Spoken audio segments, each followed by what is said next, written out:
এ যেন এক ব্যতিক্রমী দৃশ্য। জাতীয় সড়ক সংস্কারের দায়িত্ব যেখানে সংশ্লিষ্ট কর্তৃপক্ষের, সেখানে হাতে কোদাল, শাবল, সিমেন্ট, বালি নিয়ে রাস্তা মেরামতে নেমেছেন সাধারণ মানুষ। ঘটনাটি হাইলাকান্দি জেলার কাটলিছড়ার। স্থানীয়দের অভিযোগ, কাটলিছড়া টেলিফোন এক্সচেঞ্জ থেকে বাগান বাইপাস পর্যন্ত জাতীয় সড়কের সংস্কার কাজ প্রায় 1 বছর আগে সম্পন্ন হলেও 1 বছর পূর্ণ হওয়ার আগেই রাস্তার বিভিন্ন অংশে বড় বড় গর্তের সৃষ্টি হয়েছে। ফলে প্রতিদিন এই পথে চলাচলকারী যাত্রী ও যানবাহনের চালকদের জীবনের ঝুঁকি নিয়ে যাতায়াত করতে হচ্ছে। এলাকাবাসীর দাবি, নিম্নমানের নির্মাণ সামগ্রী ও ত্রুটিপূর্ণ কাজের কারণেই এত অল্প সময়ে রাস্তার এই বেহাল অবস্থা তৈরি হয়েছে। বারবার অভিযোগ জানিয়েও কার্যকর উদ্যোগ না মেলায় শেষ পর্যন্ত নিজেরাই রাস্তার গর্ত ভরাটের কাজে নেমেছেন তারা। স্থানীয়দের বক্তব্য, প্রশাসনের দৃষ্টি আকর্ষণ করতেই এই উদ্যোগ।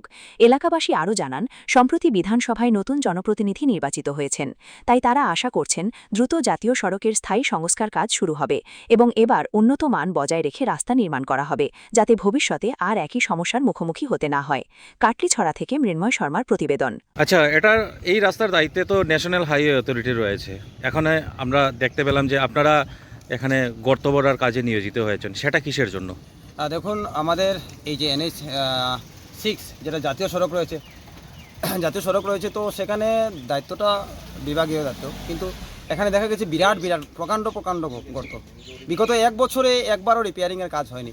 কেন হয়নি আমরা সবাই জানি, যে বিগত দিনে আমাদের এখানে শাসন কে করছিলেন, কার দৌলতে এগুলো কাজ হচ্ছিল না।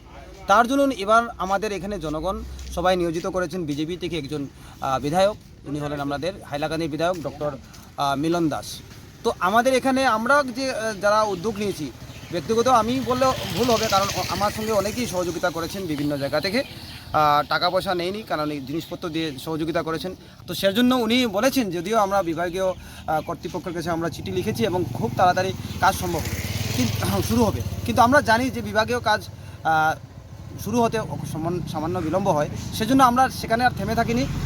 আমরা দেখি এখানে প্রতিনিয়ত দুর্ঘটনা হয়, তো সেই জন্য প্রতিনিয়ত দুর্ঘটনাটাকে আটকানোর জন্য আমরা সাময়িক একটা চেষ্টা। দেখা গেছে বিগত দিনে এখানে বিভাগীয় কর্তৃপক্ষের তরফ থেকে একটা রিপেয়ারিংয়ের কাজ হয়েছিল, হ্যাঁ, তো এই কাজে কি আপনারা সন্তুষ্ট নন? না, একেবারেই নয়। ওরা তো সেফ দিয়ে লেপ দিয়ে গেছে, আমরা যারা গ্রাম্য ভাষায় প্রবাদ আছে, সেফ দিয়ে লেপ দেওয়া। তো সেফ দিয়ে লেপ দিয়ে তো হবে না, কারণ এটা NH 6, এখানে অনেক ভারী যানবাহন চলাফেরা করে সারাদিন। আমারও এই NH 6-এর